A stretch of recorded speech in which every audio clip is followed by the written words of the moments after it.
Yes, I complete all the participants. All of you are saying you're not able to hear me. Now it should be fine. Yes. So, understand very beautifully, Swamiji shared.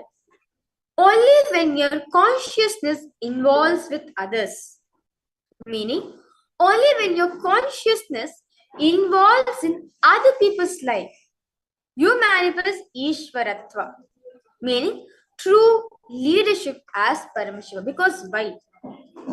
Your consciousness is not limited to this one identity, to one self. No, it is for everyone. As Swamiji says, when your consciousness involves in other people's life, you manifest Ishvaratva, meaning the true leadership as Paramashiva starts happening in all of us. Very beautifully, Swamiji is saying, the actual you is all the people around you put together with you is you. Most of the time, our English grammar is only limited to the you means me. But Swami is saying very beautifully over here, you means all people put together is you. You is not as the individual identity which you carry. No. You is with all the people you put together with yourself is you. Understand? Every time you cause others reality, you lift yourself to higher understandings and higher cognitions. Radiating the space of Paramashiva means causing others reality. Understand? Ma Miriam, actually this is a very beautiful satsang for you, Ma. You're saying that you're experiencing this high depression in your life. Very briefly, Swamiji is saying, if you want to come out of your problems, if you want to come out of your suffering, start enriching others, start causing people. Because when you are causing people, you're only letting Paramashiva to flow through you, Ma. So naturally, when you're letting Paramashiva to flow through, when you're letting Swamiji to flow through you, it means you are radiating in that space of Paramashiva. Understand everyone's purpose of life. Everyone's purpose of life, my purpose of life, my Priyatma Surupnis, my Miriam Kras, even yours, my Lita, Manindeshwari, my Yoga Mother, all of you. The purpose of life is to manifest Paramashivatva. Now, how can we manifest this Paramashivatva within ourselves? So I'm just saying, cause others reality. When you cause others reality, you are embodying him. You are saying, Paramashiva, I'm going to cause now. Please land in me. Immediately he comes and lands in you. That is how causing happens. Understand, causing is done from the space that the other person is part of you. The other person is an extension of you. Not the thing that the other person is separate or you are separate. No. You understand them that as a being and they are a part of you. Naturally, when you cause people, what happens? Intense love starts coming for all of us. We feel intense love. Compassion starts happening in all of us. So request all participants to post your understanding on this beautiful topic on causing, because in today's darshan, Swamiji is going to initiate all of us into science of causing, where we manifest whatever we want in our life by causing other people's reality. When you cause other people's reality, understand you have the power. You know the science to manifest what you want in your life. Causing is one of the greatest technique that Swamiji is beautifully given to liberate ourselves from all the patterns, incompletion, sufferings which you are suffering from. Just by causing others, understand you raise yourself to higher frequency. You raise yourself to better understandings, better understandings and cognitions. Ultimately, you manifest Paramashivatva.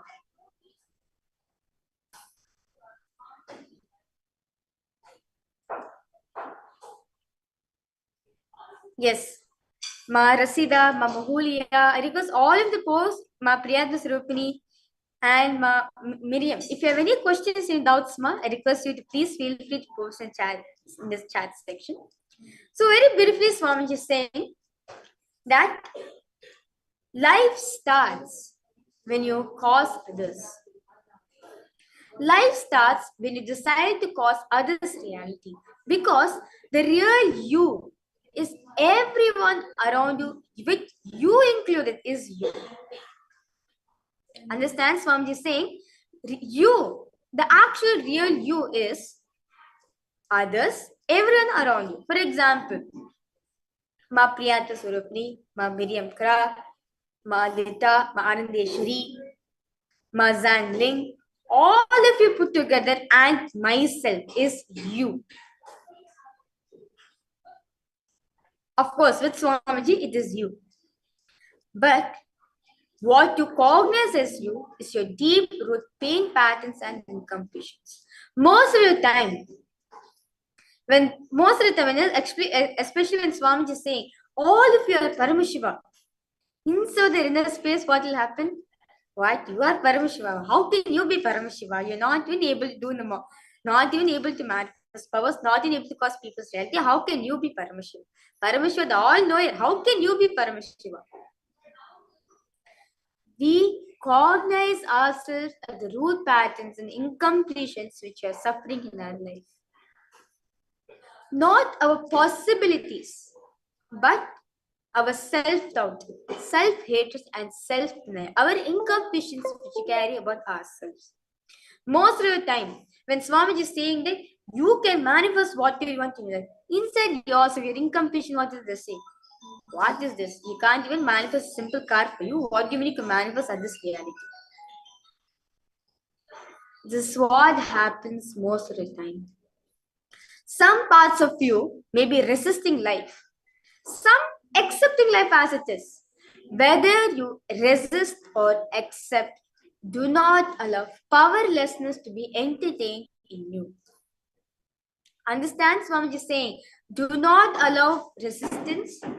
Whether you resist or accept, never allow powerlessness to come in yourself. Because you only cognize that. You've been growing up with that without knowing that it's wrong. It is high time for all of us to understand that we are not this incompletion and patterns. You are not this suffering which you're experiencing. You are Paramashiva. Understand? You are auspiciousness. You are Paramashiva. Where he just knows to manifest whatever he wants in his life. And I request all participants, pen down. I request all of you type out 3 instances in your life where you love powerlessness and did not cause others' reality earlier. For example, you want, for example, your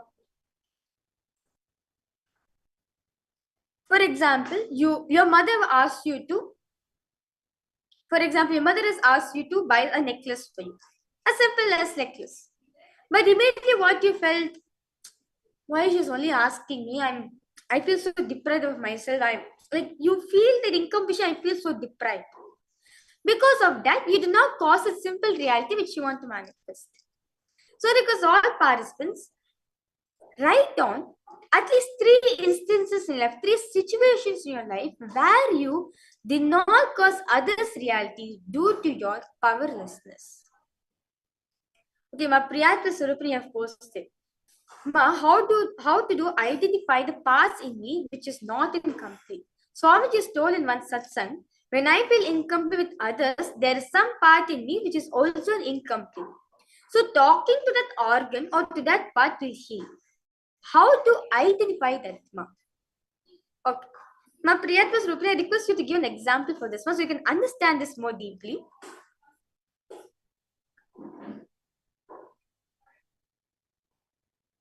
Yes. Ma Anandeshwari, Ma Amritavandini, yes. Because all of you, all the participants, write down 3 instances in your life, 3 situations in your life where you felt powerlessness in not manifesting, the other person in not causing the other people's reality. Like it can be as simple as you want to go out with your you want to go out with your friends, but you do not cause the reality because you had some incompletion in the house and you just forget about it. You don't even inform your friend and you don't show up. Or it can be as big as you not wanting to cause you don't want to cause like let's say a vacation with other person, or even say like you want to help others. For example, your friend comes and asks you for a job and you decide to help, but due to your incompletions, like for example due to your family incompletions or incompletion you have had within yourself, you did not help the other person. Okay, my Priya Srupni have posted, I have incompletion with my husband, which also means some part of me is also incomplete. To have completion with my husband, I'm talking to my organ, which will heal him too, right, ma? Yes, ma.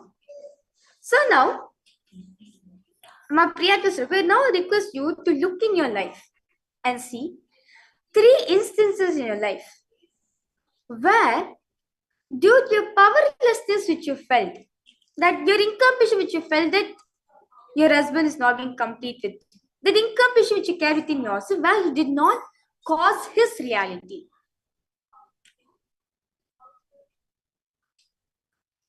It can be anyone now. Understand what Priyatma Srupi Swamiji says? This is nothing, everything is happening around us, nothing but the reflection of us. Yes. Because we cherish our powerlessness which we have inside ourselves. The moment we drop the powerlessness, you will see, ma, your husband will simply listen to you. I request my Priyatma Surapni to actually look in and see. You can give 3 examples, ma, where due to your powerlessness, due to your incompletion which you carried with him, you did not manifest 3 realities which he wanted you to cause for you.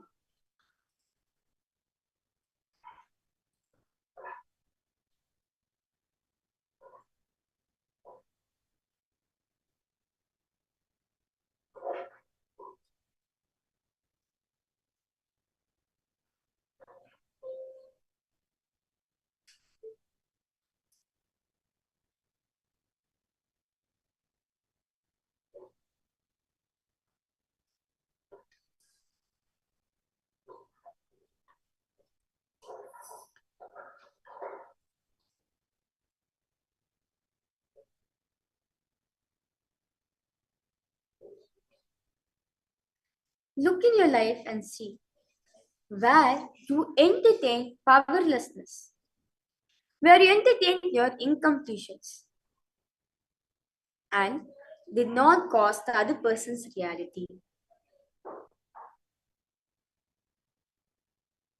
Yes, ma'am. Yes, 3 instances which did not cause them. Yes, ma'am.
Understand?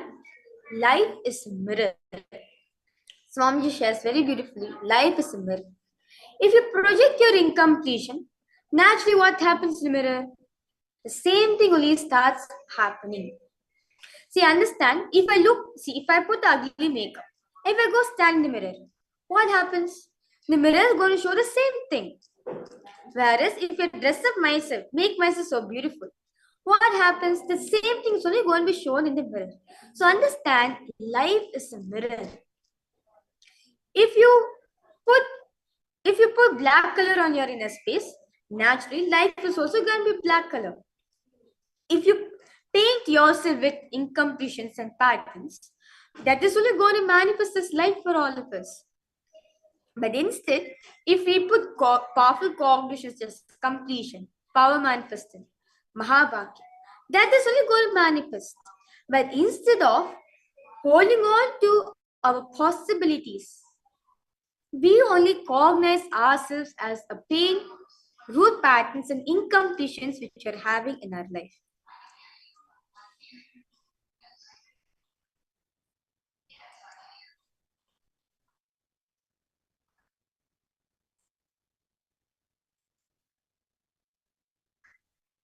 So,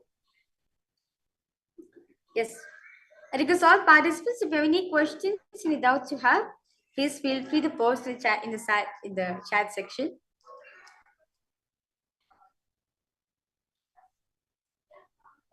Yes, Nithyananda Yogamalal, I see you joining for the program newly. Nithyananda.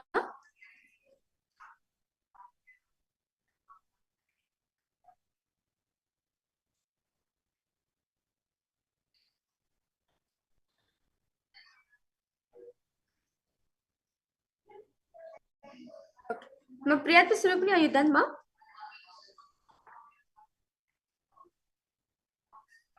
Yes, Nithyananda Yogamalal, Nithyananda.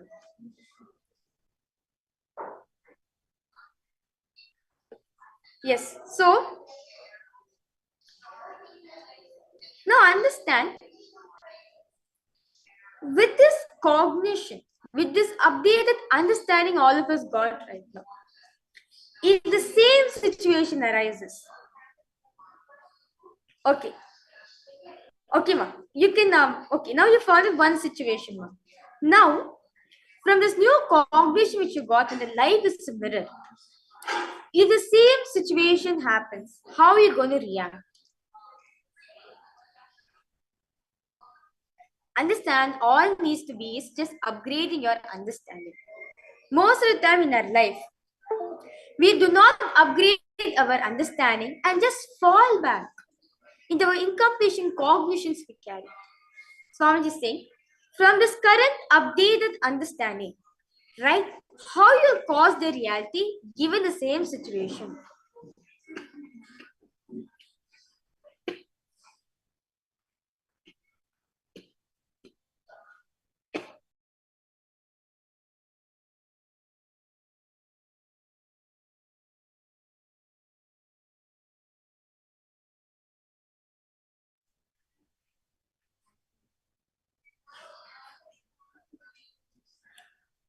Yes, I complete all the participants for the interruption. So now, Priya to Supri, this one situation you have found. Okay, ma? Now, with this current updation, with this current understanding you got from this session, how are you going to cause that same reality? For example, you can give an example, ma, so that you can understand more deeply. Ma, Priya to Supri, I request you to give an example.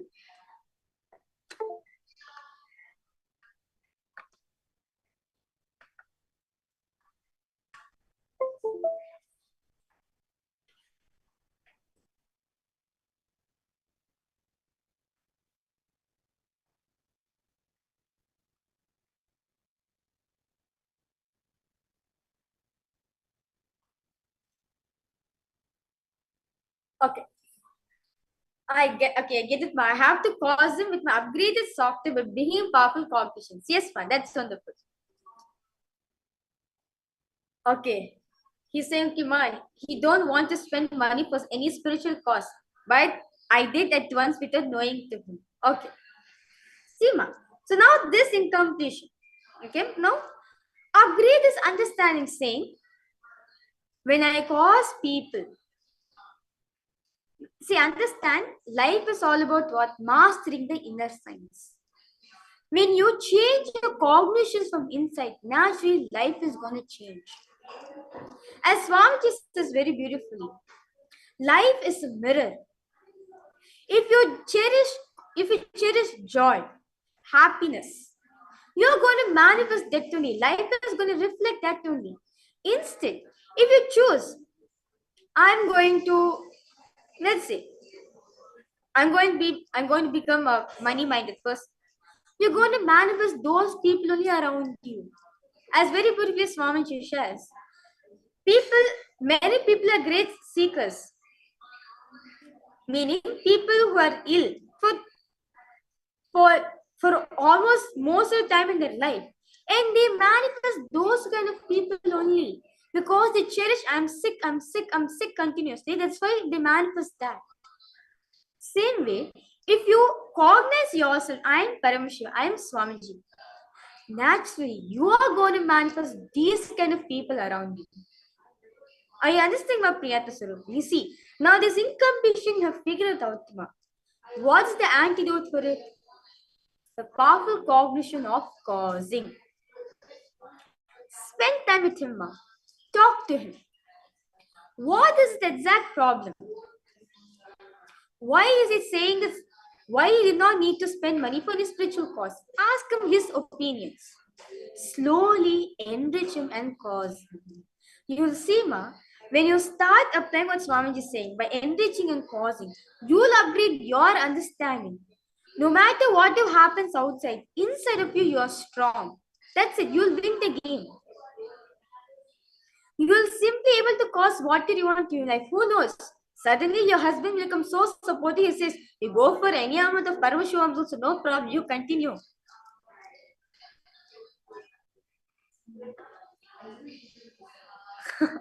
That's wonderful. My prayer address has posted. This message is getting into me like a needle pierced into a banana. Thank you so much, ma.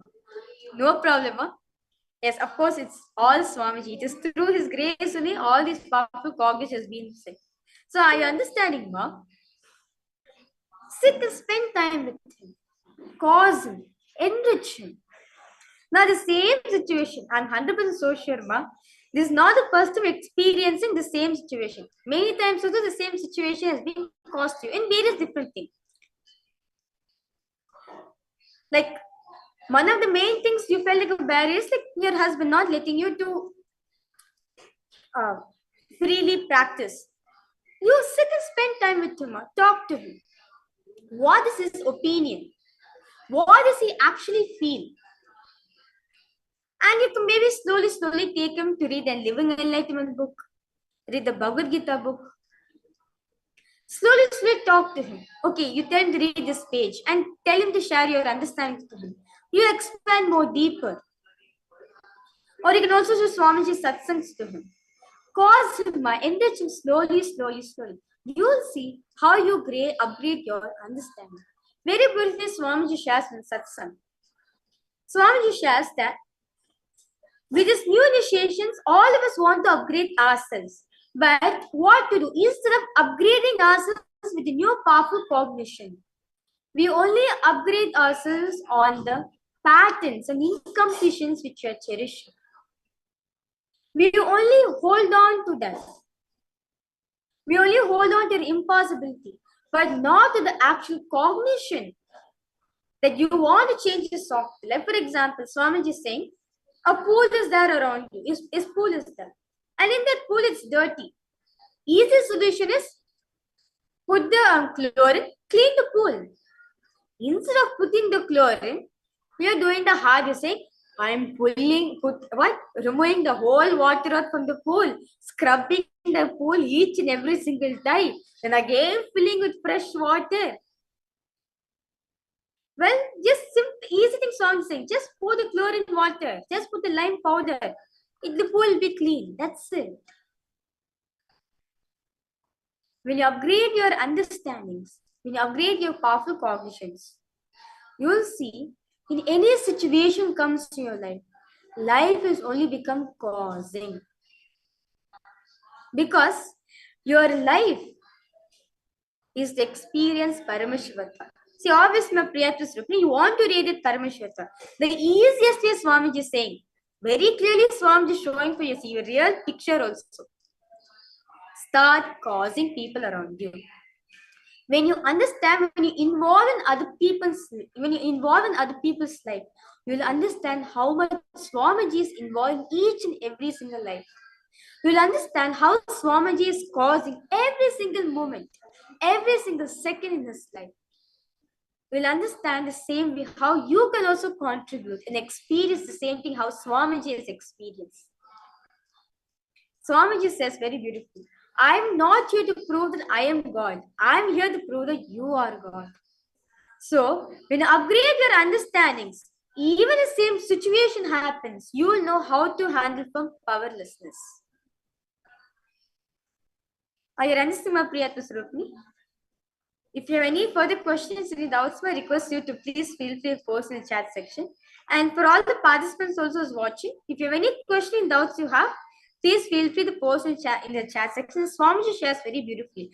When we cause other people's reality, we will know how to cause our own reality.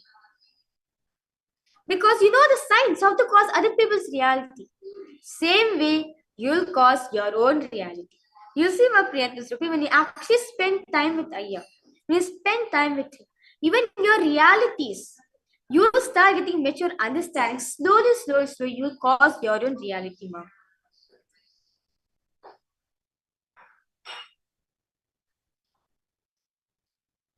Yes. So, my Priyatma Swarupini, if you have any further questions, doubts you have, please feel free to post it. For all the participants also who's watching, if you have any questions and doubts you have, please feel free to post in the chat section. So with this beautiful understanding all of us got from this beautiful session that when we cause our reality, see, life is just a mirror. When we cause our reality, naturally what happens? We'll know the signs to cause our own reality. So that's what Swamiji is saying. When you hold Swamiji in your inner space, naturally what happens? You're going to manifest that only in yourself. Life is only going to be like Swamiji, like a Krishna. What made him to be a successful leader, a king, a god in incarnation? Because he celebrated his very existence. That is why whoever came around him celebrated him. Same way for Swamiji. Swamiji knows that he is Paramashiva. He is clear about that. That is why no matter what will happen to him, he knows I am Paramashiva. That is what made Swamiji him to be right now. Going on causing. Very beautifully Swamiji says in the satsang that when this persecution was done on Swamiji, and they told Swamiji that you should not take satsang and everything. Swamiji is like, that is not going to stop me. I'm going to give satsang through two-way video conferencing. No matter what your limitations life put, Swamiji went on causing. At last, Swamiji manifested a nation for himself. So with this beautiful understanding we got from this session, let us now move ahead to the power manifestation. I know for all the participants, all of you have gotten a deeper understanding on this truth of causing. I request all participants to share your understanding also. It'd be nice to hear from all of you. See, understand, it is like a science. If I know how to make a machine, same way, I'll be able to tell the others also to make this machine. Or for example, like let's say I'm learning how to fix a washing machine. I'm just giving washing machine as an example. If you know how to fix a washing machine, no matter what types of washing machine comes, you know the solution for it. You know how to fix it. Same way, when you cause others people's reality, you know the science to cause your own reality and others' reality also. So with this beautiful understanding we got from this session, let us now move ahead to the power manifestation. As today, for all the participants, all of you are manifesting the power of synesthesia. We'll be continuing to manifest this power. Understand, this power is only to make us understand the other person also is part of you.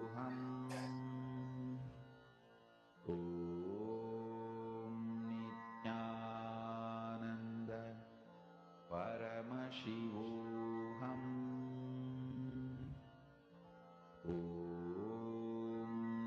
Nithyananda So,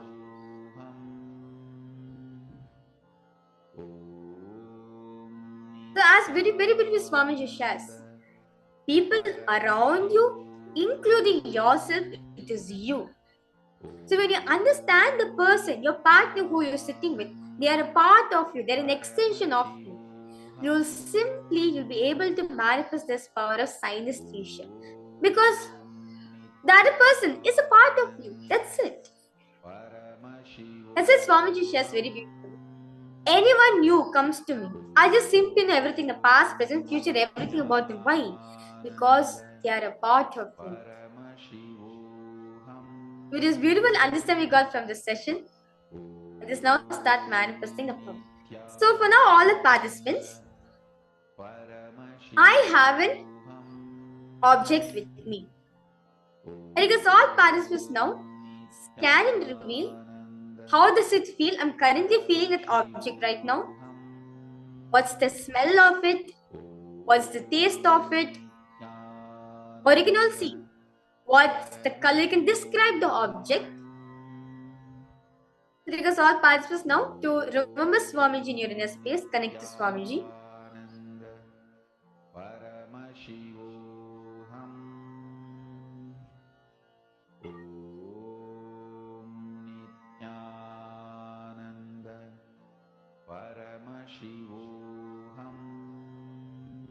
And in that oneness space with Swamiji, simply start chanting Mahavakya. Let the whole being vibrate in Mahavakya.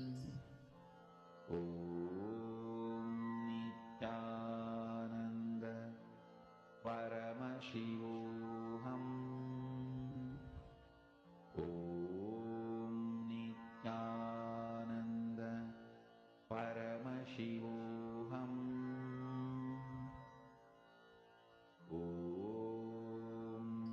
Nithyananda Paramashivoham Nithyananda Paramashivoham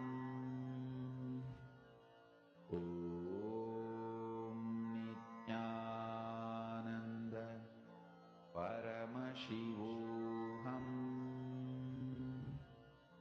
Paramashivoham Nithyananda Paramashivoham Nithyananda Paramashivoham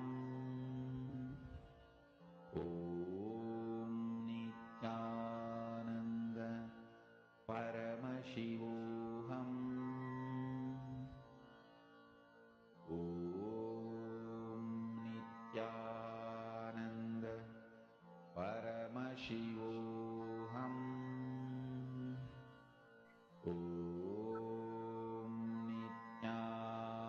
Nithyananda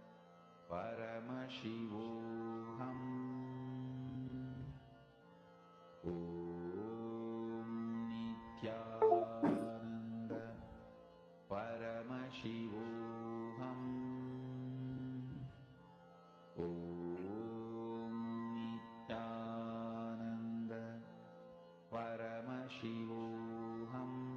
Now request all participants to slowly open your eyes and reveal whatever Swamiji is revealing to you. Whatever Swamiji is revealing, exactly as detailed as possible, type it down in the chat. Paramashivoham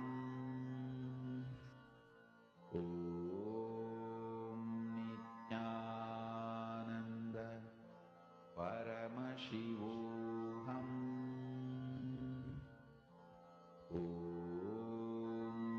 Nithyananda Paramashivoham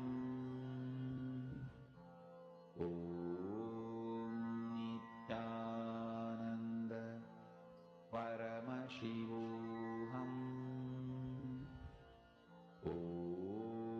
Nithyananda Paramashivoham. Yes. Ma Yoga Malar, Ma Priyakta Surukni, Ma Jean Vivian Lavital. Yes, Nithyananda Ma Jean. I see you newly for a program, Nithyanandam. Ma Irene Lemos, Nithyananda Ma Karni Shunatrajan, Ma Lita Seke, Ma Ratna Prabharikas, all of the post, whatever Swamiji is showing to all of you. Nithyananda Paramashivoham Om Nithyananda Paramashivoham. Okay. Mandeshri posted rounded, smooth surface, brownish white. Okay, that's wonderful. Paramashivoham How about you, Ma Yogamala? What did Swamiji show you, Ma? Nithyananda Paramashivoham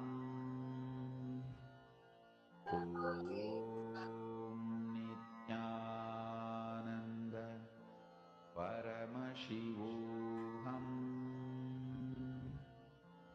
Om Nithyananda Paramashivoham Om Nithyananda Paramashivoham Om Nithyananda Okay. So I'm going to verify all the answers for all the participants. So the object which I'm holding right now, which I'm smelling, feeling, also tasting in my mouth, is an orange. So you can see it's an orange fruit. So, well, it is round and smooth surface, ma, and it is sour because it's orange, and it smells sourish like an orange, and the color is orange. That's wonderful. Well, Manandeshwari, you got, ma, you said it's rounded and smooth. That's wonderful, ma. Yeah, actually, there's nothing, there's no hole in this surface, in this orange. It's completely flat and smooth. Yes. So, yes. So let us now manifest one more round. So request all participants now remember Swamiji in your inner space. Nithyananda Paramashivoham Om Nithyananda Paramashivoham Om Nithyananda Paramashivoham. Start chanting Mahavakya. Ask Swamiji to reveal you. What is the object am I holding right? Ask Swamiji to reveal you and identify the smell, the taste, the touch of the object which I'm holding in my hand right now. Nithyananda Paramashivoham Om Nithyananda Paramashivoham Om Nithyananda Paramashivoham Om Nithyananda Paramashivoham Om Nithyananda Paramashivoham Om Nithyananda Paramashivoham. Okay. Okay, my Priyatma will be posted. Mine's round shape, yellow color, touch on top of surface a bit smooth and slightly rough. Smell like lemon flavor, taste a bit sour. Okay, that's wonderful.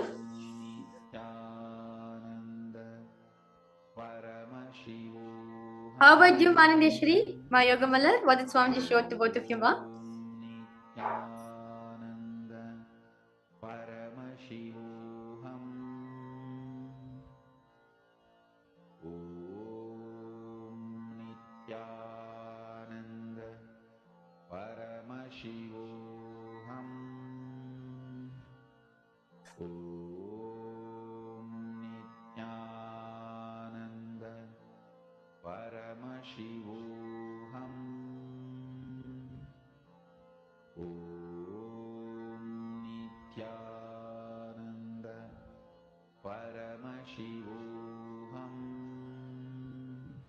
Okay. So now I'm going to verify all the participants, all of your answers. So, well, my Priyatva Surupri, it is slightly a bit rough. Yes. So I was actually holding in front of me a pepper powder. Yes. So you can see it. It's a pepper. It's black pepper, and well, it is actually round. Inside is actually yellow, and it is a bit slightly rough. Yes, it is smooth and just white. It's slightly rough. Well, it smells like pepper mass, like the peppery kind of space, and tastes like pepper spice. That's wonderful, Marcus. You got the touch of it, the feeling of it. That's wonderful, Ma. Yes. So now, with this beautiful understanding is Ma Priyatva Surupni, Ma Lokamalar, Ma Lita, Ma Parmeshwari, Manandeshwari, because all of the posts, Ma, if you have any questions and doubts you have, please feel free to post, and always our Acharya is always there to help all the participants. So very beautifully, all of us understood this science of causing. As Swamiji shares very beautifully, life is a mirror. If you continuously cherish your power, if you continuously cherish with your powerlessness, your patterns, your incompletions, you're going to manifest those kinds of people only. Life is going to manifest that only.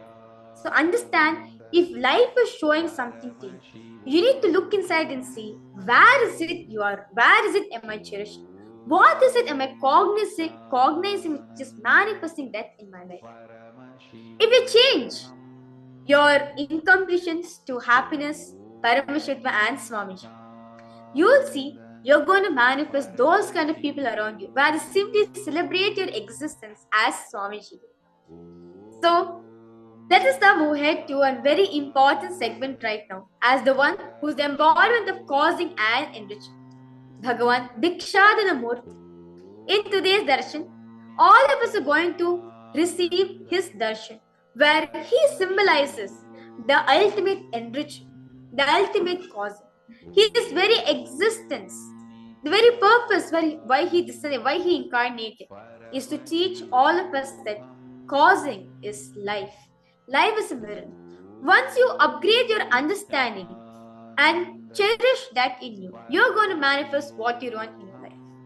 He represents tremendous auspiciousness. He represents causing and the best enrichment. Let us now understand, listen from Swamiji on this happening of Bhagavan Bhikshadana Murti, and how can we receive his blessings in our life.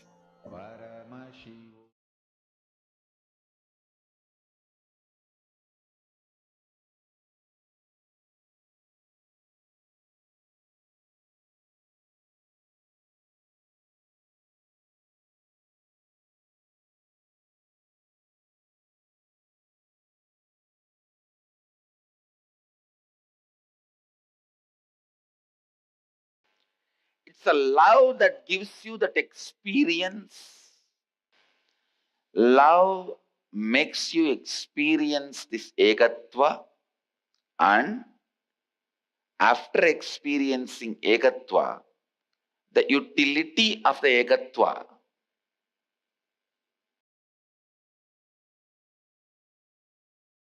the practical utility of egatva is again love.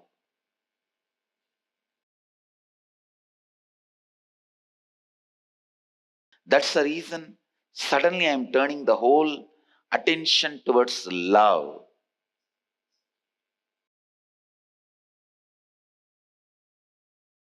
I'm using suddenly a new word called love current.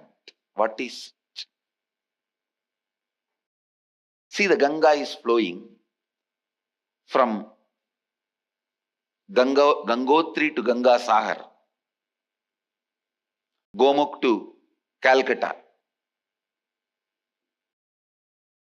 The Ganga is flowing. In Calcutta, it is most polluted. In Lucknow, somewhat polluted. In Gangotri, so pure, fresh.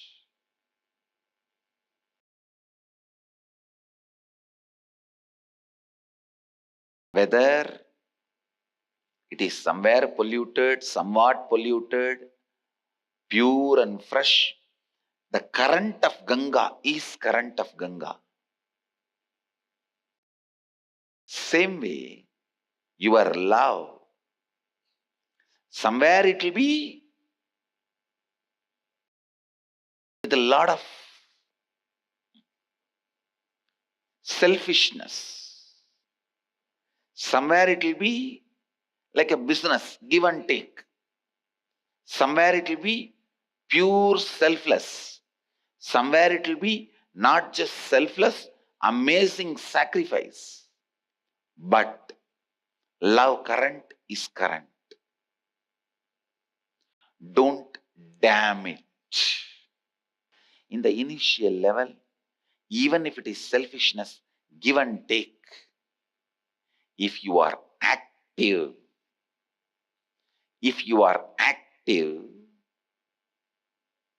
after a few days, you will taste the very love is bringing excitement, joy, flow in you. When you taste that, your whole interest will turn towards that love which makes you flow, irrespective of somebody receiving, not receiving, reciprocating, not reciprocating. You will understand that love makes you so powerful. The love current, the current itself should be encouraged. Because ultimately,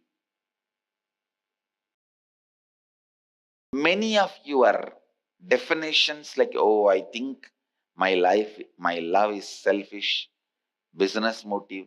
Many of your definitions are mostly based on self-doubt. It is not even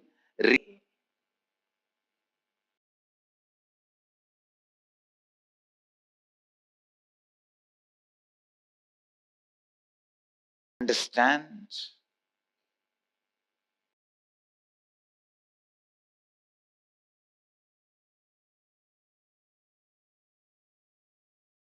Even if you build a huge empire out of selfishness, what are you going to do? When you die, you are going to leave the whole thing for humanity. So the moment you leave the earth, the whole thing has now become selfless. So where will you define selfishness and selflessness? And there may be some people in the name of selflessness just sitting and eating, not creating anything. When they die, they have not left anything for the world. So whatever they did is only a selfishness. They may claim it is a renunciation. But end of the day, it is just selfishness. They only sucked from the earth, sucked from the human society, never gave anything back. So I tell you, always encourage creation, discourage demolition. Encourage creation, discourage laziness.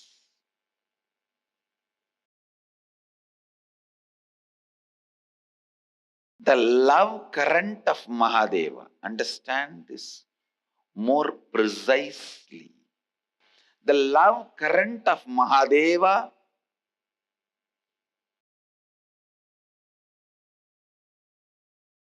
you can see throughout the way he has expressed himself, connected with humanity, whether it is cutting the head of the Ganapati or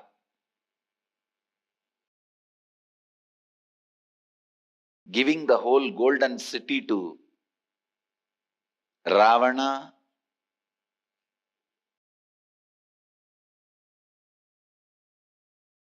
the whole Puranas, only two cities known to have been built by Vishwakarma for Mahadeva. As per the Mahadeva's orders, only 2 cities, no third city.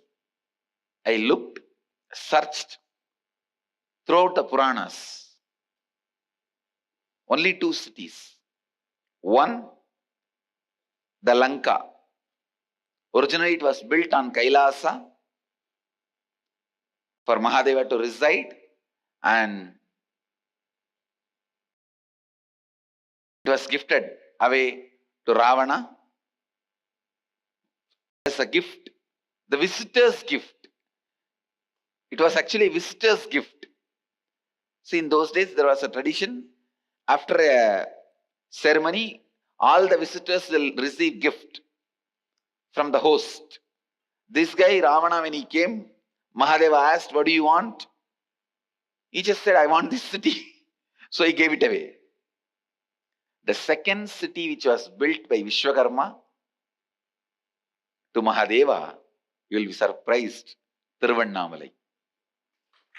Not Madurai, not Varanasi, Tiruvannamalai. Whether it is cutting the head of the Brahma as Kalabhairava, or cutting the head of the Daksha as Veerabhadra, or sitting and teaching the science of enlightenment to the very rishis who did the yaga yajnas to destroy him.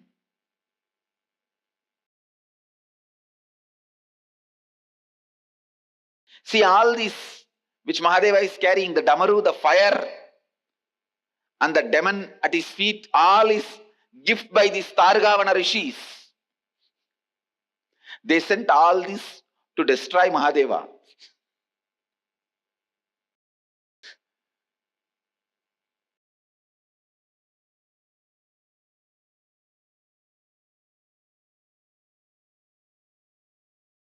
Targavana rishis, because they can do anything they want through the yaga yajnas, they know the science, they thought they become God, and you don't need for God. They are the ultimate. So Mahadeva has to make them understand. It's like many people telling, oh, I'm okay, my life, I'm happy, I'm okay, why do I need spirituality? Okay, you are happy now, but even one small tatak, imbalance, over. So now Mahadeva has to come and tell them, fool, you are happy because everything is moving as you want. But just even a small imbalance, you won't be able to handle that. So raise yourself to the space where there can never be imbalance. So the exact spot where they had incompletion is too much possessive of their wives, these rishis. Mahadeva came down in such an handsome form, most handsome form, a Sundareshwara. He comes down. When he walks as Bhikshadana, house to house,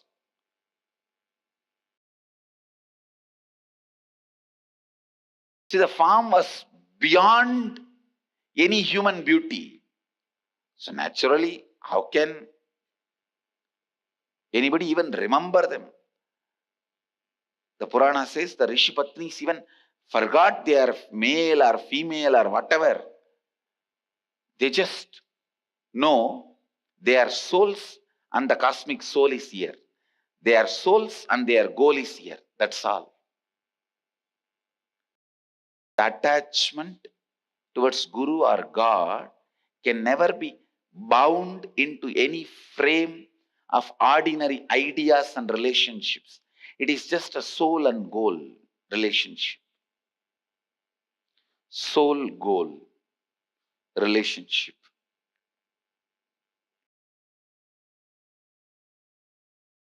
The rishis were shocked when they saw, oh God, all these Rishi Patnis are running behind this guy, young guy.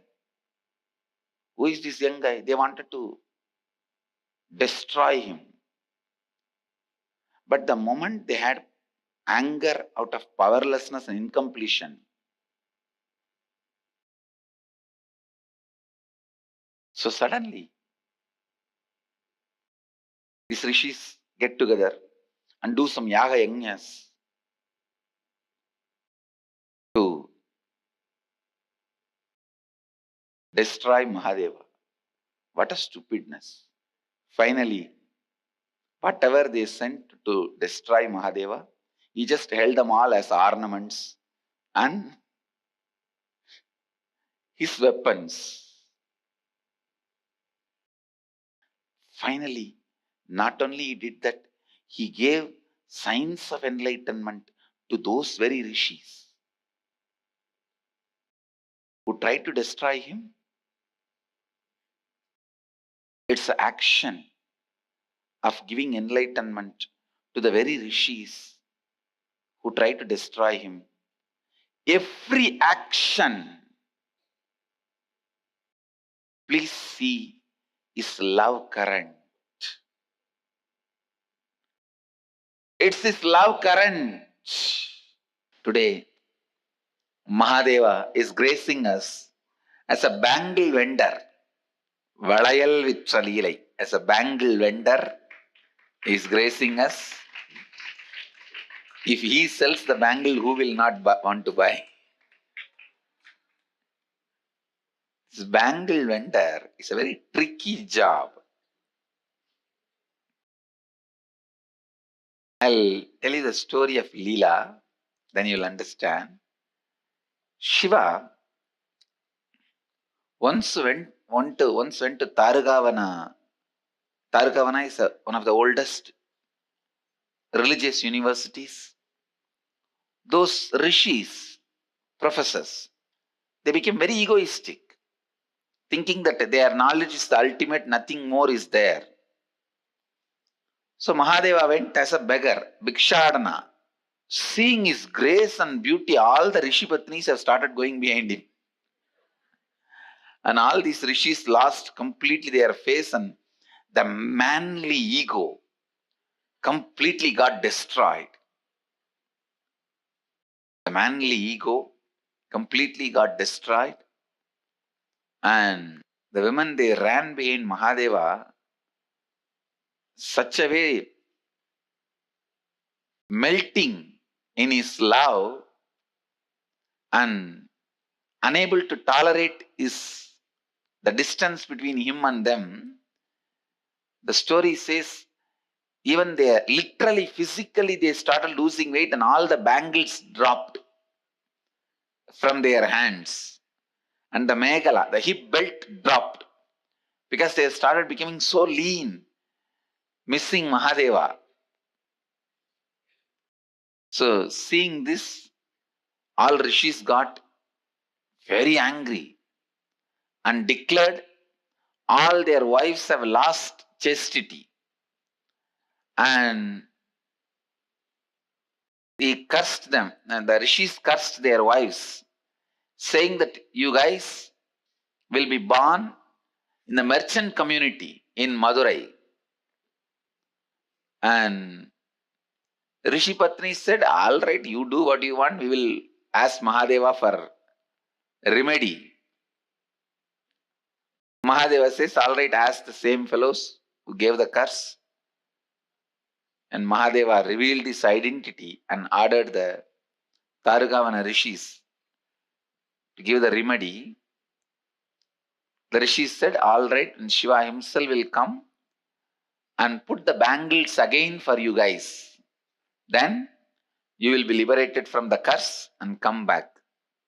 So Mahadeva comes down as a bangle vendor,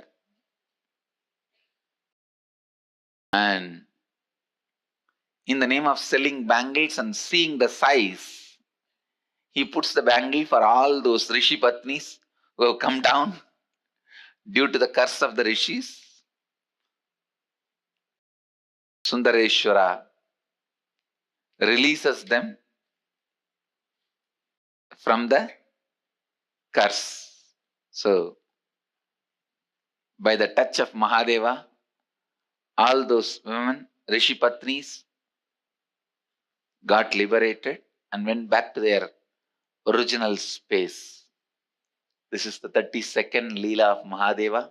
In that 64, what all he has to do to liberate people. He has to even sell energy beads to liberate people. Sometimes people call him businessman. That is okay. He has to do what he has to do, for which he has to do. Deshwara Brahmotsava. Today is Bhikshadana Utsava, where Mahadeva goes round begging, taking away all the impossibilities from people, taking away all the incompletions from people, completing them. Just understand, Mahadeva comes down to beg. What a scene it is. He goes round and takes away all the incompletions, radiating the space of completion and giving them. When Mahadeva goes to beg, he gives more than what he receives. Remember, repeat. When Mahadeva goes for begging, he gives more than what he receives. When the masters stretch, it is not Bhiksha Patra, it is Akshaya Patra. When Mahadeva is stretching, what he is holding and what Annapurni is holding when she is giving, both are one and the same. Understand? Akshaya Patra only is stretched as Bhiksha Patra to teach you the lifestyle of giving, to teach you the experience of giving, to give you the experience of giving. Understand? When masters stretch, it is not Bhiksha Patra, it is Akshaya Patra. So anything offered in that Akshaya Patra, I commit with you all, will come back to you 1,000 times more. If you drop grains, you will get 1,000 times more the grain. If you drop money, you will get 1,000 times more the money. If you try to put some problems, you will get 1,000 times more problems.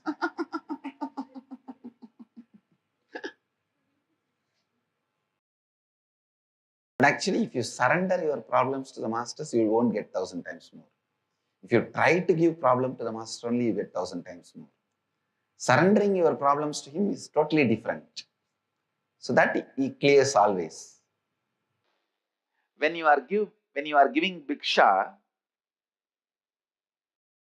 be aware that Brahma Kapala Mahadeva carries will just eat away your whole ignorance also. Not only what you give, it will just eat away your ignorance also. So unless you are ready to renounce the ignorance, don't come out of your house to give Bhiksha. When Mahadeva comes and stands outside your house and asks for Bhagavati Bhikshan Dehi. Understand? Be aware. The person who is standing outside your house with a begging bowl, his begging bowl is not an ordinary bowl which will just take what you are offering. It is Brahma Kapala. If you stretch your hand to give what you are offering, it will eat away even your ignorance.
Paramashivoham.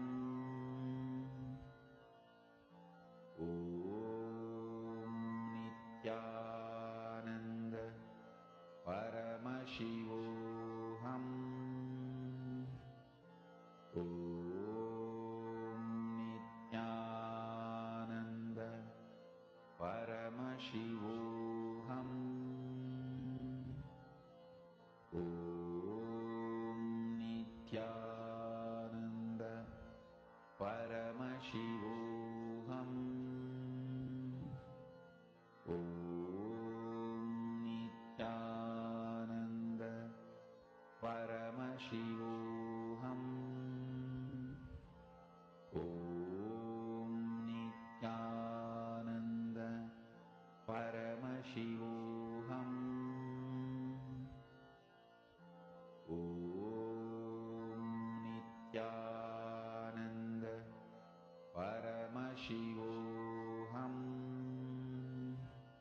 Om Nithyananda Paramashivoham. Om Nithyananda Paramashivoham. Om Nithyananda Paramashivoham. Om Nithyananda Paramashivoham. Om Nithyananda Paramashivoham. Om Nithyananda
नित्यानन्दं परमसुखदं केवलं ज्ञानमूर्तिं द्वन्द्वातीतं गगनसदृशं तत्त्वमस्यादिलक्ष्यम् एकं नित्यं विमलमचलं सर्वदी साक्षिभूतं भावातीतं त्रिगुणरहितं सद्गुरुं तं Namami. Nithyananda, everybody.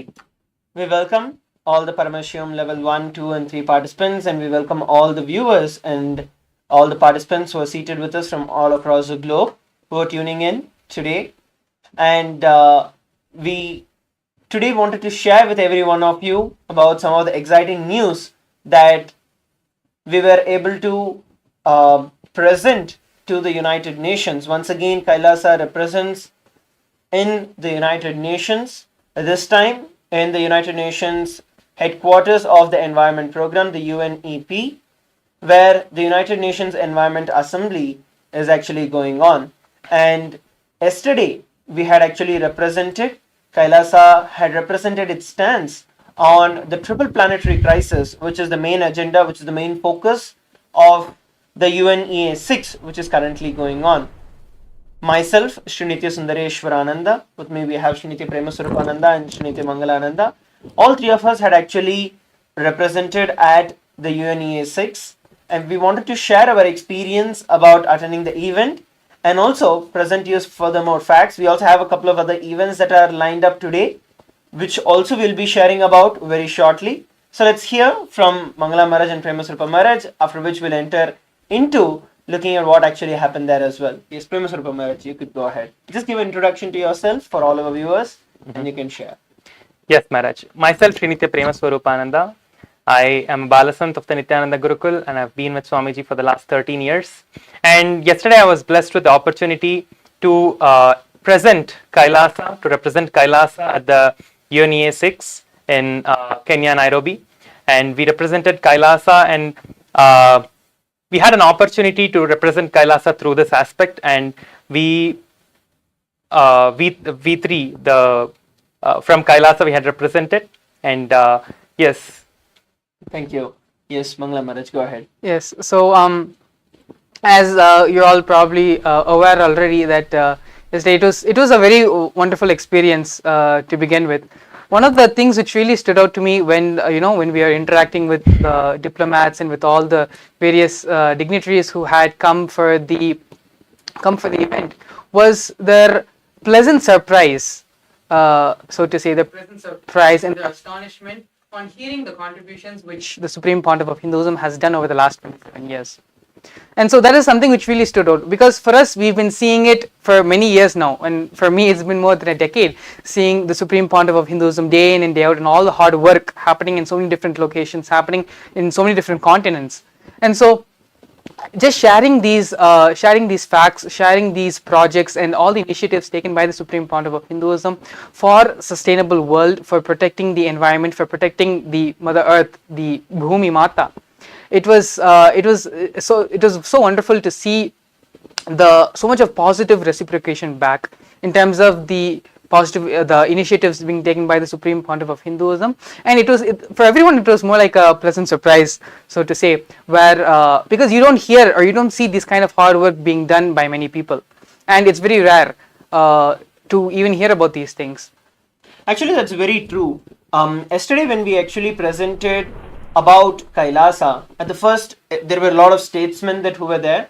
We had a lot of ministers who had come in, and yesterday the event was also graced by the First Lady of Kenya, Her Excellency Ms. Ruto, and she had actually graced the event as well, for whom we also got an opportunity to pay our respects and also share the vision that the Supreme Pontiff of Hinduism has given, and not just the vision that has been given, but how the Supreme Pontiff of Hinduism has made this as a working model, as a successful working model, which is what the United Nations, especially the United Nations Environment Program, which is working towards tackling what they call the triple planetary crisis, which is the main agenda, once again, as I told earlier, and how the Supreme Pontiff of Hinduism, through the holistic approach, has made a successfully working model which can be replicated in multiple countries, already in over 100 spiritual embassies around the world.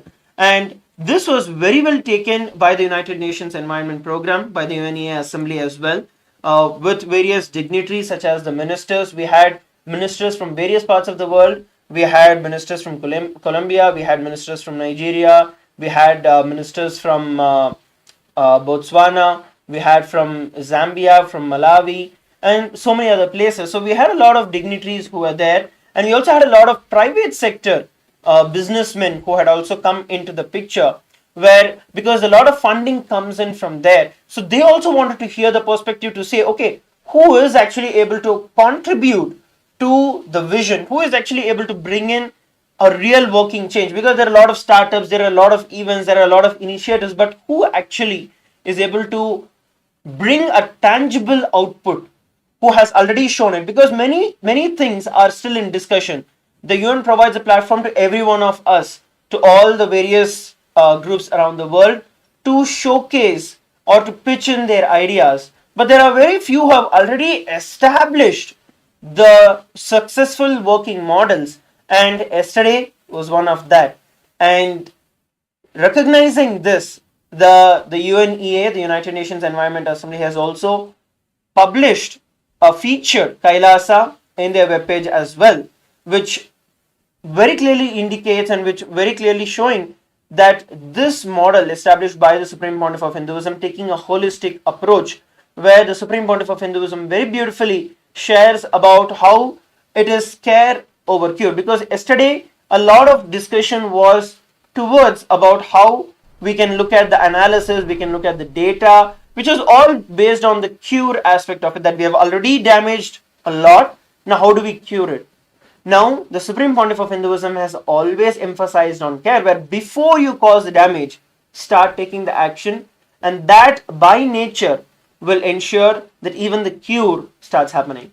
Let's take a few moments to look at the video that was relayed live on the UN TV, about where we got an opportunity to share about the initiatives from Kailasa.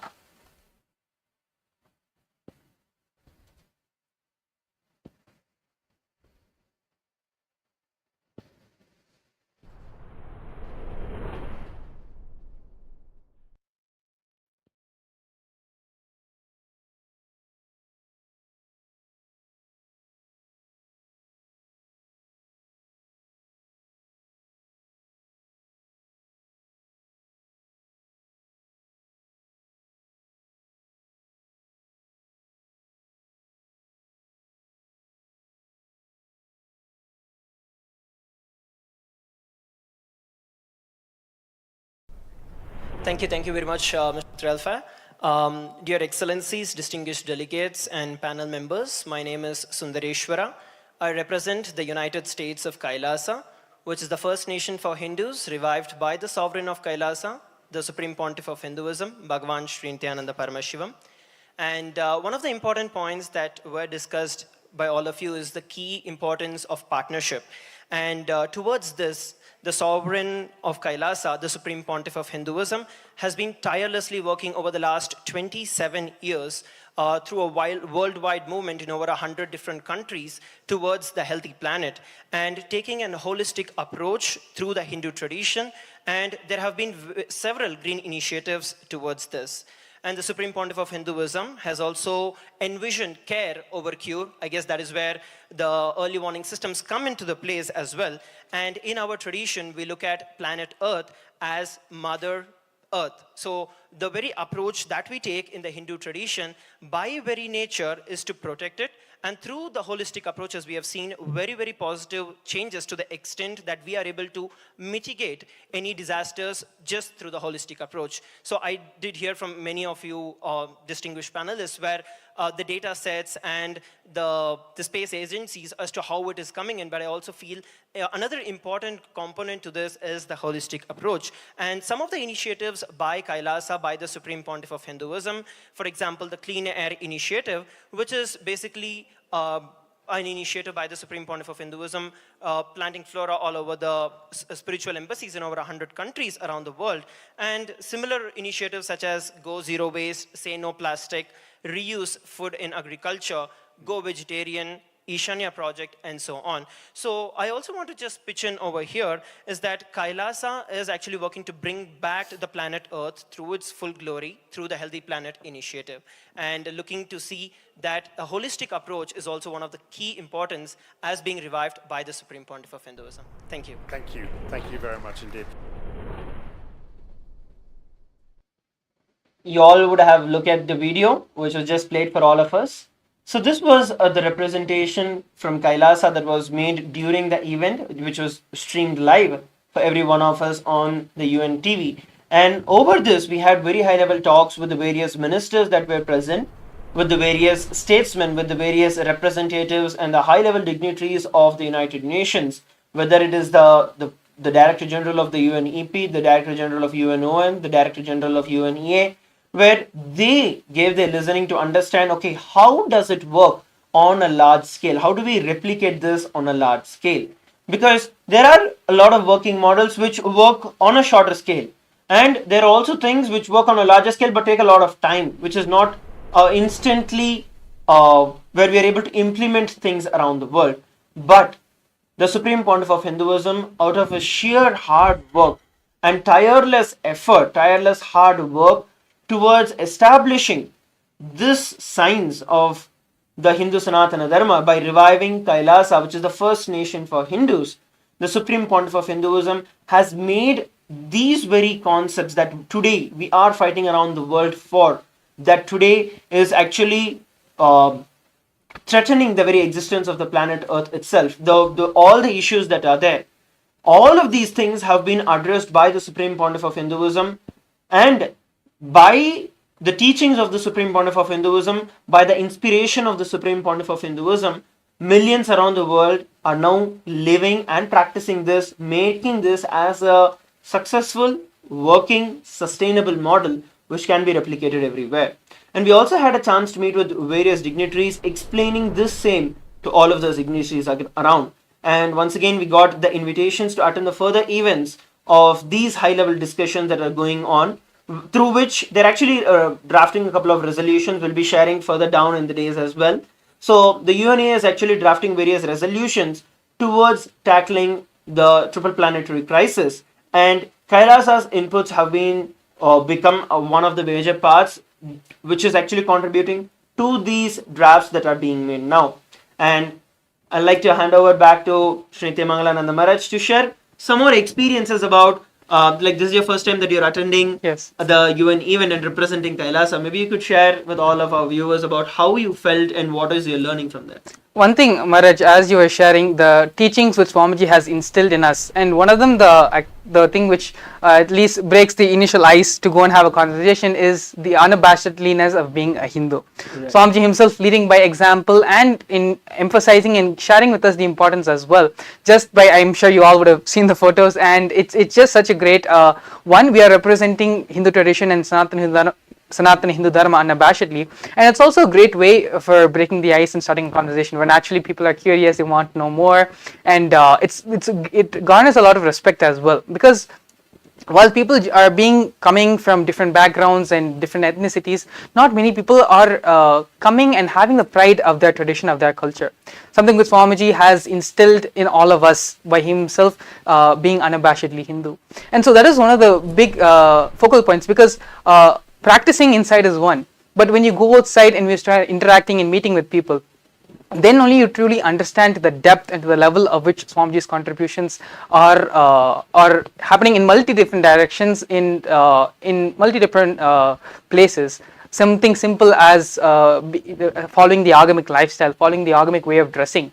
It is not just for, there are so many spiritual benefits, so many personal benefits and health benefits.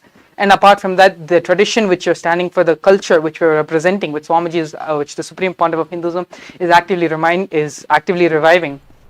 But also on a global stage, it speaks volumes to who the Supreme Pontiff of Hinduism is and what Kailasa stands for.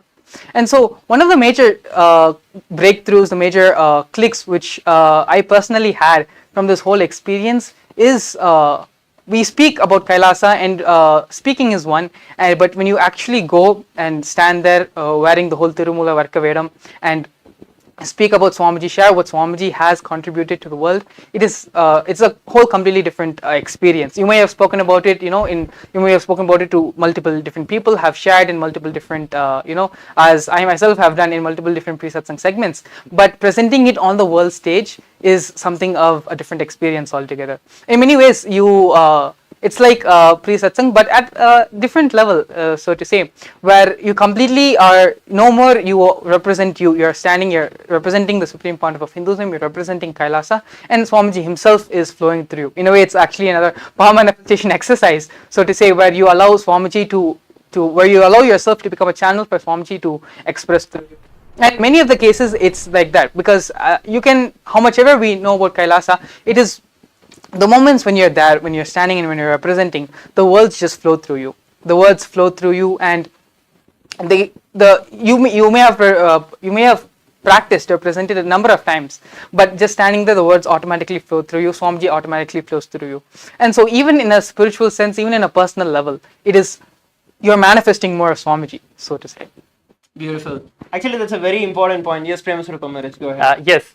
So as Mangala Maharaj was sharing about Swamiji manifesting through you even in that time, it is just an experience that each and every one has. It is the initiation that each and every one has received from the Supreme Pontiff of Hinduism after the initiation of sannyas. That is the most powerful experience, where where the Supreme Pontiff of Hinduism just manifests through you and says the right things to be said. That is what is the most beautiful things over there, because each and every word that was uttered, it was literally making an impact on each and every person over there, giving them the experience of what Sanatana Hindu Dharma has to contribute to the whole planet Earth.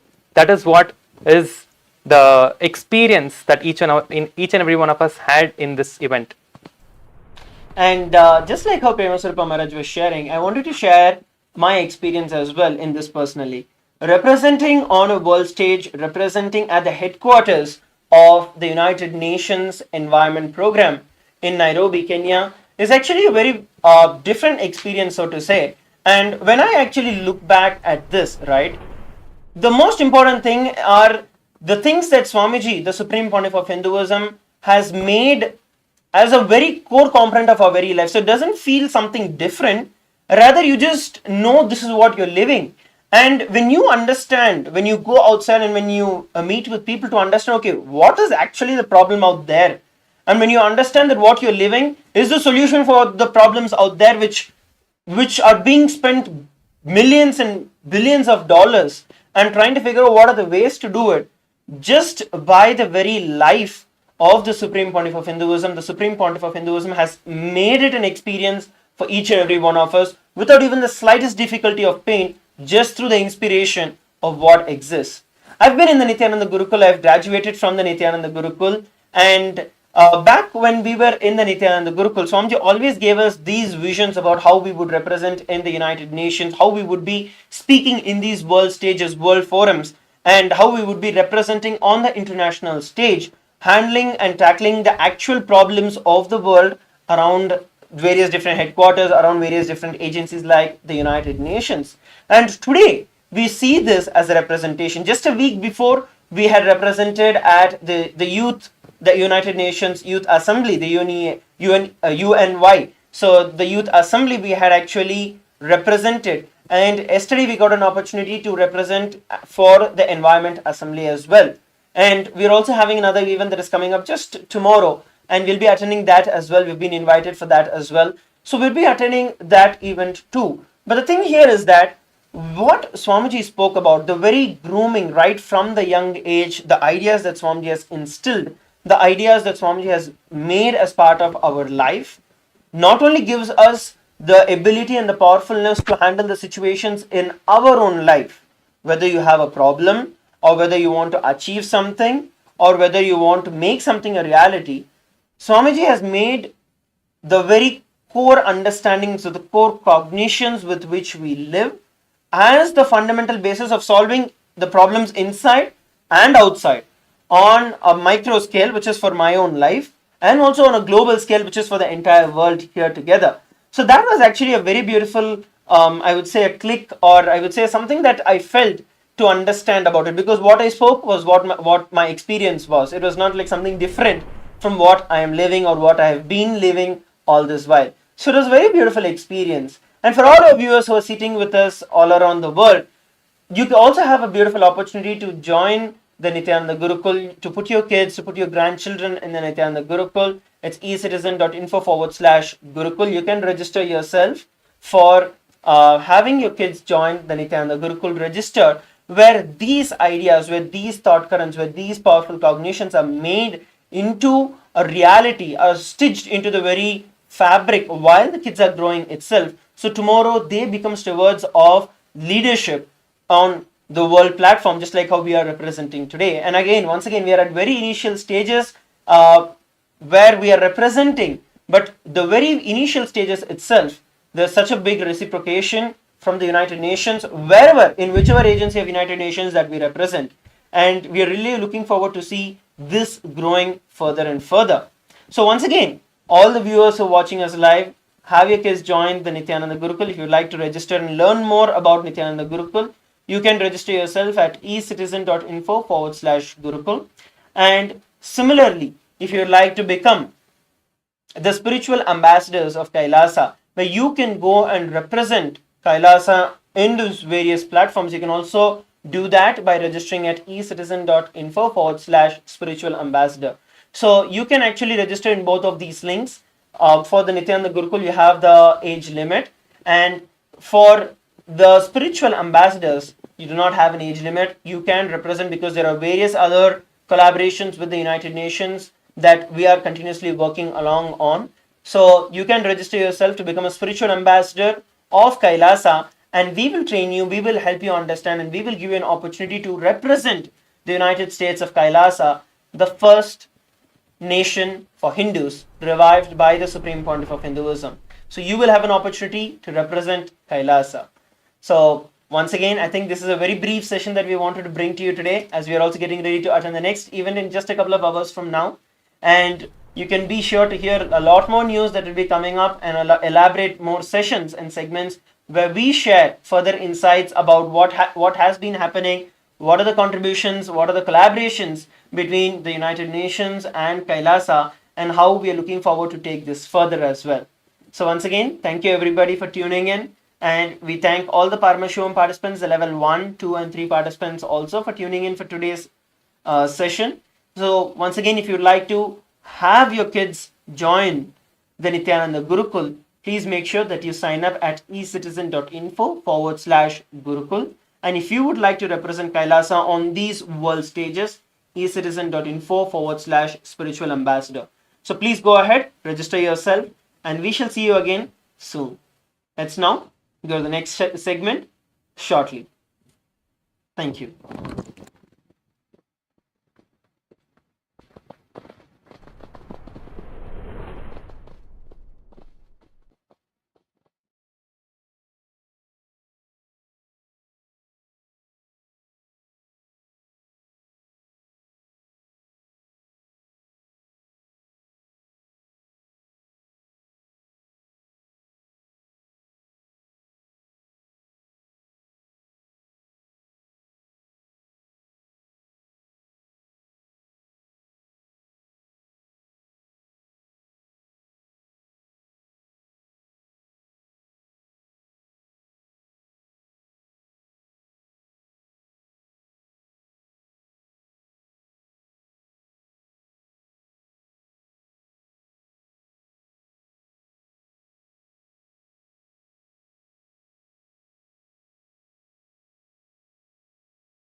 Paramashivoham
We all just listened to a very, very beautiful sharing from the delegates, the prince, all the princes of Kailasa, who had the opportunity to represent Kailasa, the Supreme Pontiff of Hinduism, on the global stage. And the alumni of Kailasa's Nithyananda Rajavidya Gurukul. Actually, this is the blessed life that Swamiji blesses all of us, the Kailasa's Nithyananda Rajavidya Gurukul listens with. And as they were beautifully sharing, that's exactly the lifestyle that Swamiji gives us. And this is how Swamiji trains us. When Swamiji says, Swamiji is not creating the next generation, but instead he's creating a new gen.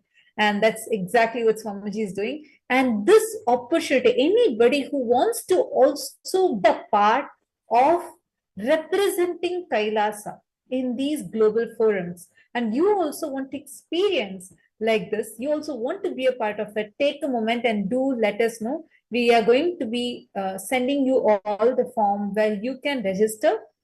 It'll be posted to you all in the chat. And we are going to be projecting the form shortly where you all can sign up and register yourself to be part of these global events. So take a moment and sign up, and you too can avail this wonderful opportunity. Don't worry that the adequate training would be given to you. You'd be supported and you would get an opportunity to become a delegate of Kailasa. So you're going to get to be a part of the history in the making. I know I see a lot of you posting so many amazing messages. Actually, one other amazing thing was that this was a picture that was selected and posted even in their official websites of the United Nations, the UNEP. And it was the photos of Kailasa's Nithyananda Rajavidya Gurukul alumni who had attended the event. The Kailasa's delegates' photos were taken and published over there in their official website as their cover photo. And we've been again invited. So anybody who feels inspired and willing to also get an opportunity and you too want to participate, take a moment and please join us in this. It is open for everyone and anyone to sign up. And of course, we will be guiding you, helping you out and giving you the training material. So you don't have to worry about that. If you just want it, take a moment and jump out. Every one of you that are wanting to represent, volunteer and represent in the various programs that's happening world over, you would like to be a part, you would like to participate, please go ahead and sign up. You all can be there and you all can become a delegate and an ambassador of Kailasa in these events. So please go ahead and you all can sign up in those respective platforms. It's projected for all of you. Please go ahead, and the form link was posted for all of you in the chat.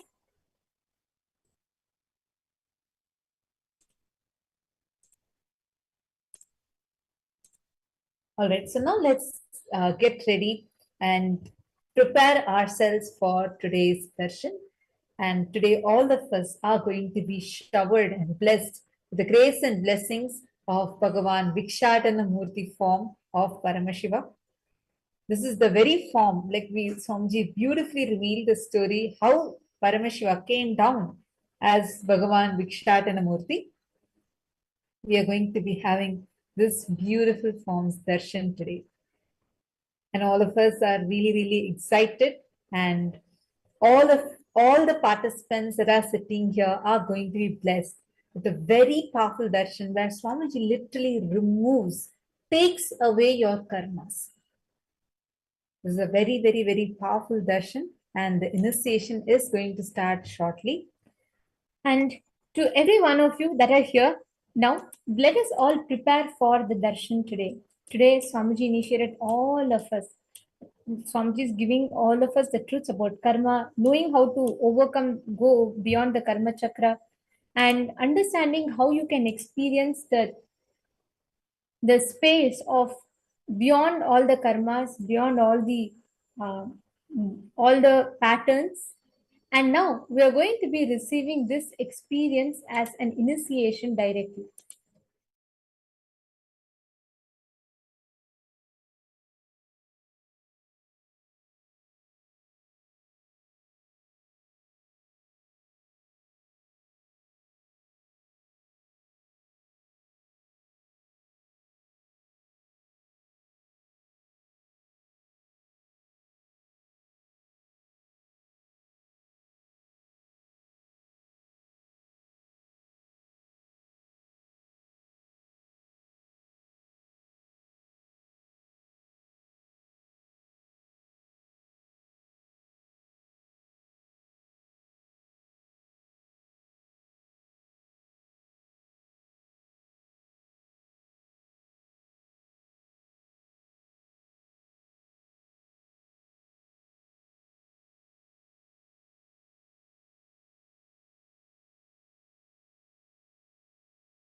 Nithyananda, sorry for the technical glitch. I hope all of you are able to see us and hear us clearly.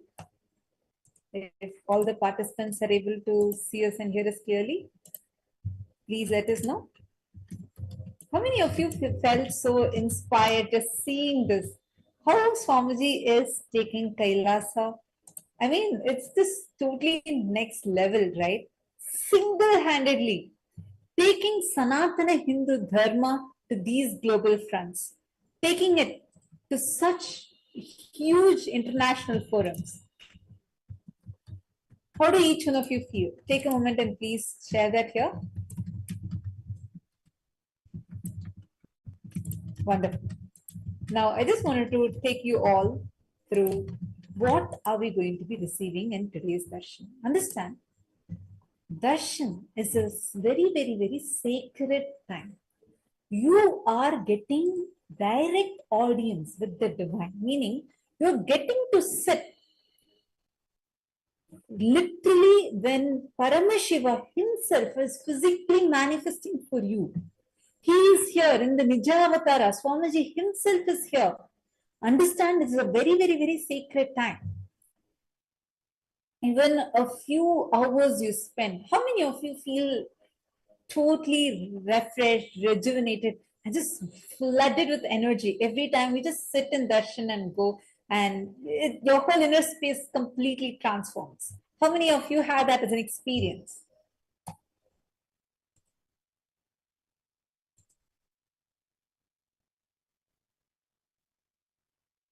Oh, I also see more messages, people posting regarding the United Nations event. Actually, we have been having Kailasa's delegates attending various such global events. So any one of you wanting to be a part, do let us know. We are going to be sending the link to all of you shortly. Yes. Okay, I see many of you posting saying how you feel your whole inner space changing, you feel love, you feel sacred, wonderful, refreshed, filled with energy. Great. Now, all those who are posting like this, meaning each one of you have it as your own personal experience, how just sitting in the darshan is transforming you. Understand, it is not just sitting alone. How you sit in the darshan matters. How much you are being receptive. That's it's so important that you are not on your calls, you're not getting distracted with anything else. You should not be eating, you should not be lying down or sleeping, because this is the time that you are having directly with Paramashiva, which is very, very, very rare. See, Swamiji out of extreme compassion is showering us, but we need to understand how rare this is, how rare this happening is. It is so sacred. Each one of you sitting here, don't think you just like that you come here and you're able to sit here. No. Every one of you have, in some level, a past life connection. Without having a past life connection, nobody, literally no one in this planet can come and just like that get connected to Swamiji. You have in some level, some seeking, some kind of tapas you've done, which is the only reason you are getting an avatar as your guru and having the ability to be blessed with the feeling connection and to have the ability to be sitting here and receiving the darshan. So it's a very, very, very powerful happening. I request you all to take a few minutes and post it on your Facebook. How do you feel? How blessed do you feel? Just getting an opportunity to be sitting here and to be experiencing this sacred space and having the darshan of Paramashiva himself in this physical embodied form. Please take a few minutes and share this with us. Request everyone to post it on your Facebook pages, tag Swamiji and post it on your Facebook pages. Now it is time for us to enter into darshan. I request all the participants to please enter into a deep meditative space. Today, all of us are going to be receiving a very unique initiation for the power of enriching and causing. We are going to be receiving the Apyayana Diksha today. All of us are going to be receiving Apyayana Diksha today, and we are going to be blessed with the power of living, where you are going to be learning about how, just by your mere living, how you exist, with the power of your living, you can impact the world.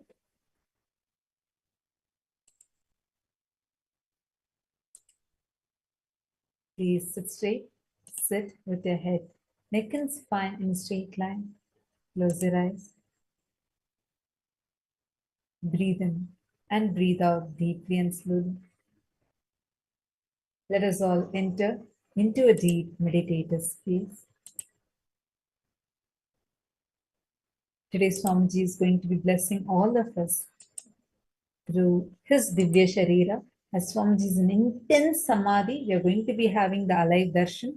But understand it is very, very, very powerful because Swamiji is going to be available in his highest frequency at your place. So make sure you're following all the procedures. It's very sacred. We have been receiving many people's messages where you all are saying how Swamiji literally manifested for you. You physically saw Swamiji. It is not your imagination. It is real. It is real. Swamiji will give you the darshan literally appearing for you where you are. If you are able to smell, suddenly you're experiencing intense sandalwood or jasmine fragrance, even though those things are not there around you, or you're experiencing the fragrance of basma, sacred ash. These are all directly Swamiji, his very Ananda Gandha fragrance, the Divya Gandha actually manifesting for us. So make sure you're in a very, very totally receptive space, very sacred moment that you are getting to spend with the avatar. Close your eyes, enter into a deep meditative space.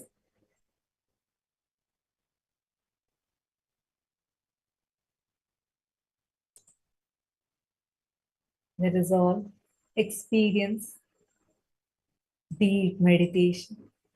Sit and unclutch from every thought. Today, just like how Paramashiva as Vikshatana Murti liberated all the rishis, the rishis of the Tadukavana who had fallen into delusion. How Paramashiva as Vikshatana Murti just removed all of their delusions and gave them enlightenment. Literally the same way Swamiji is going to be showering us all. Please sit straight. Make sure your back is straight.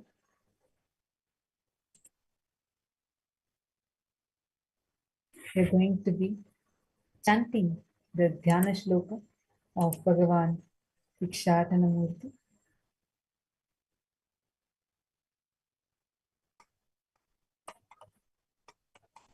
Continue to be the deep meditative space. The way how your inner spaces is so important, as that is going to decide how you're going to be receiving the darshan.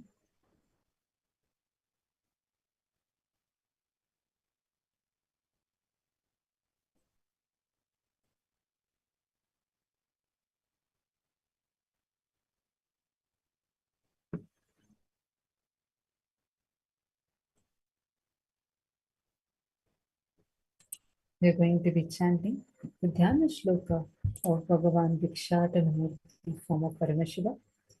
Chaturbhujam Trinetram cha Nagnam Chaiva Smitananam Bhasmadhigdam Vitrumabham Katyam Pannaga Samvratam Avratalankrato Bringi Padam Paduka Samjutam Dakshinam Tatkaragram Tu Harinasyanugam Bhavet Dakshine Parahasте Tu Damarum Chaiva Karayet Vame Tvaparahasте Trishulam Pinchadharinam Kunchetam Dakshinam Padam Vamapadam Tu Susthiram Samabhangasvanakam Cha Gamanonmukharupakam.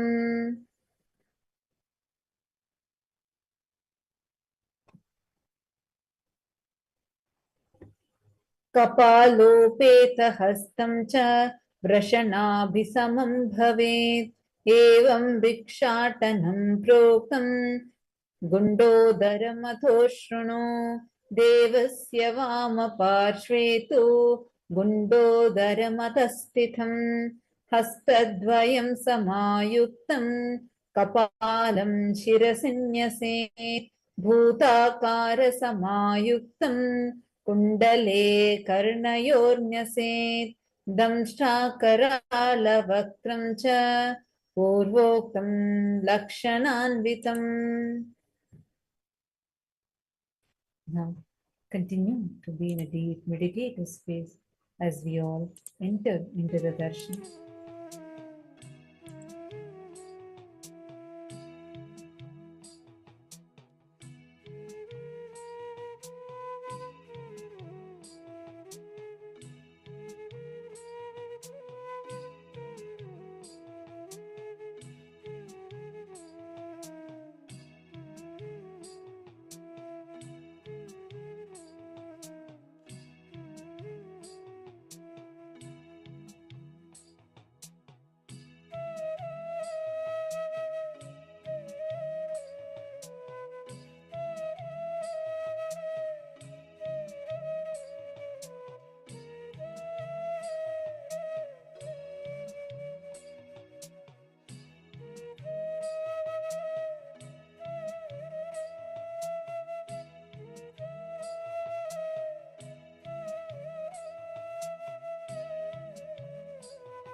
Visualize, meditate, connect with him. He is a living, alive being.